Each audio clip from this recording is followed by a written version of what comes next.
नेपाल विमान हादसे में इस वक्त एक और बड़ी अपडेट ये आ रही है कि इस दुर्घटना में 53 नेपाली, 5 भारतीय, 4 रूसी, 1 आयरिश, 2 कोरियाई, 1 अर्जेंटीना और 1 फ्रांसीसी नागरिक सवार थे।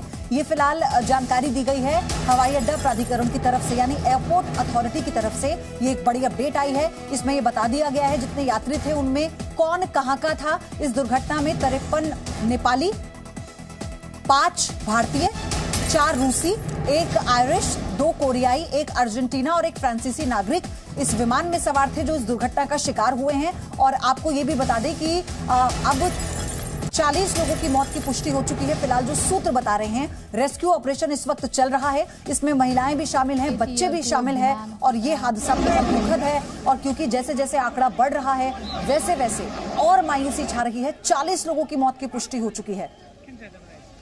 53 नेपाली यात्री सवार थे इस विमान में, 5 भारतीय, 4 रूसी यात्री विमान में सवार। क्या आप सिलाई सीखने के लिए हजारों रुपए खर्च करने के लिए चिंतित हैं? फ्रीडम ऐप को डाउनलोड करें, 40 घंटों का टेलरिंग कोर्स देखिए और खुद का टेलरिंग बिजनेस शुरू करें। 2 कोरियाई, 1 अर्जेंटीना का यात्री इसमें सवार था।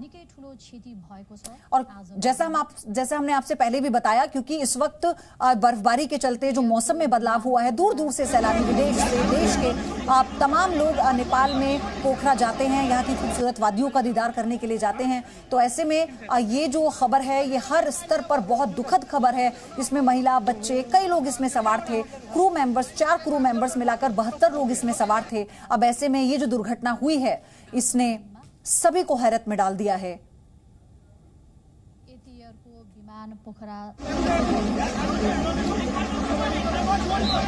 सीधी तस्वीरें आप देख रहे हैं, हम आपको लगातार हर बड़ी अपडेट दे रहे हैं।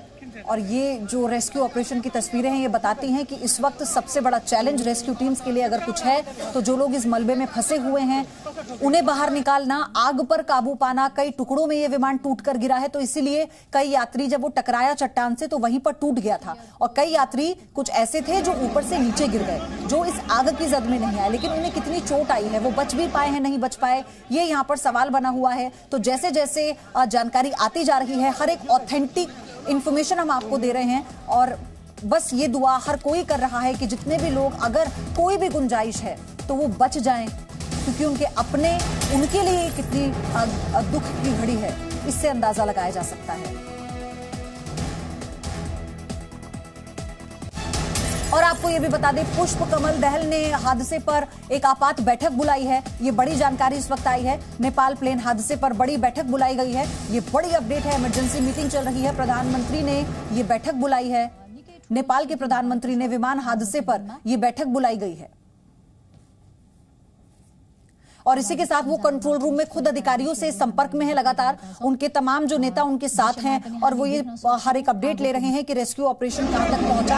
और अब टेक्निकलिटी पर भी बात होगी कि आखिर ये हादसा क्यों रहा, क्या मौसम इसकी वजह थी या टेक ऑफ के समय किसी तरह की दिक्कत विमान में आई थी कि इसी वजह से जो रूट है वो डाइवर्ट हो गया और जो पायलट है वो उसे कंट्रोल नहीं कर पाया। तो आप देखिए, पानी की बौछार के जरिए सबसे पहले आग पर काबू पाया गया। सेना, नेपाल की सेना फौरन मोर्चा संभालते हुए घटना स्थल पर पहुंची, स्थानीय लोग वहां पर थे। और आपको ये भी बता दें कि देखिए, जिस तरह ये दुर्घटना घटी है, ये एयरपोर्ट से 100 मीटर का एरिया है, लेकिन ये घना जंगल है, तो यहाँ से स्वाभाविक सी बात है कि रेस्क्यू टीम्स को पहुंचने में समय लगा होगा। और देखिए, वहां के जो स्थानीय लोग, उन्होंने मोर्चा संभाला, वो जितना अपनी तरफ से प्रयास कर सकते थे वो प्रयास उन्होंने किया। और फिर कहीं जाकर सेना के साथ मिलकर इस रेस्क्यू ऑपरेशन को अंजाम दिया जा रहा है। तो नेपाल में विमान हादसा हुआ है और आपको बता दें कि यति एयरलाइंस का ये विमान जो क्रैश हुआ, जिसकी अधिकतम स्पीड 309 मील प्रति घंटा होती है, जो निर्धारित है, जो मापदंड है वो आपको हम बता रहे हैं। इसकी क्षमता जो है वो 72 सीट वाली है, यानी 72 लोग इसमें बैठ सकते हैं। और आप देखिए, 4 क्रू मेंबर्स थे,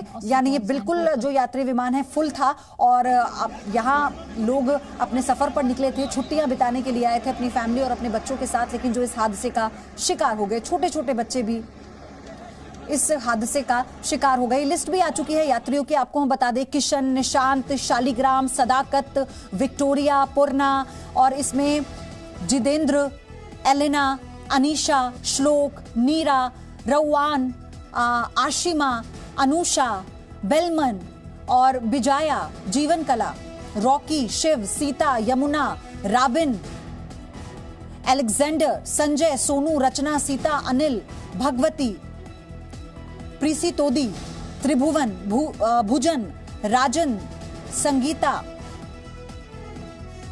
आइजरोनी, ये वो विदेशी नाम भी हम आपको बता रहे हैं पर्यटकों के जो इस विमान में सवार थे। और आप देखेंगे ज्यादा नाम इसमें जो भारतीय मूल के लोग हैं या फिर जो नेपाल के लोग हैं वो इसमें आपको नाम पढ़कर आपको समझ में आ जाएगा। तो ये बहुत दुखद है, ये पूरा हादसा दिल दहला देने वाला हादसा है, परेशान कर देने वाला हादसा है, विचलित कर देने वाली तस्वीरें हैं जो इस वक्त आपको हम बता रहे हैं। तो विमान में जितने भी यात्री थे, ये बहुत मुश्किल है कहना कि शायद कोई बचा होगा, क्योंकि जो तस्वीरें बता रही हैं 40 लोगों की मौत की पुष्टि हो चुकी है अभी तक और रेस्क्यू ऑपरेशन चल रहा है। जो लोग गिर गए थे विमान से, हो सकता है कि वो बच जाएं, लेकिन वो गंभीर रूप से घायल थे। कैसे इस पूरे हादसे की शुरुआत होती है ये देखिए। ये पहली तस्वीर जो हम दिखाते हैं, ये टेक ऑफ इसने किया रनवे से, टेक ऑफ करके ये थोड़ा सा मुड़ता है, यानी ये डाइवर्ट होता है। क्या ऐसा था कि विजिबिलिटी नहीं थी, इस वजह से पायलट इसे कंट्रोल नहीं कर पाया? क्योंकि इतनी टेक्निकल चीजें हैं, कोई ये रूट नया रूट नहीं है इन पायलट्स के लिए, ये फ्रेंडली रूट है, ये वो रूट है जिससे लोग रोज आते जाते हैं, मतलब विमान उड़ान भरते हैं, विमान आते हैं। आप देखिए मैप के जरिए आपको समझाते हैं जो हादसा हुआ है। काठमांडू से पोखरा ये जो विमान है जा रहा था और राजधानी से पोखरा सबसे महत्वपूर्ण टूरिस्ट डेस्टिनेशन है नेपाल का, सबसे खूबसूरत जगह है और यहाँ पर सबसे ज्यादा सैलानी पहुंचते हैं। चीन से आते हैं, आसपास के और देशों से आते हैं, भारत से जाते हैं। तो ये एक टूरिस्ट डेस्टिनेशन स्पॉट है और यहीं पर यह हादसा हुआ।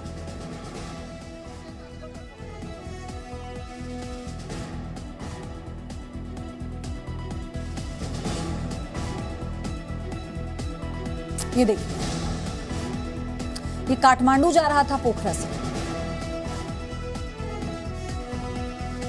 तो 4 क्रू मेंबर, 68 पैसेंजर इसमें सवार थे और जिनमें से 40 लोगों की मौत हो चुकी है। इसमें बच्चे भी थे, महिलाएं भी थी, यानी लोग अपनी फैमिली के साथ घूमने के लिए छुट्टियां, सर्दियों की छुट्टियां मनाने के लिए आए थे। हर तरफ भारी बर्फबारी की वजह से सैलानी इस वक्त पहाड़ी इलाकों का रुख कर रहे हैं।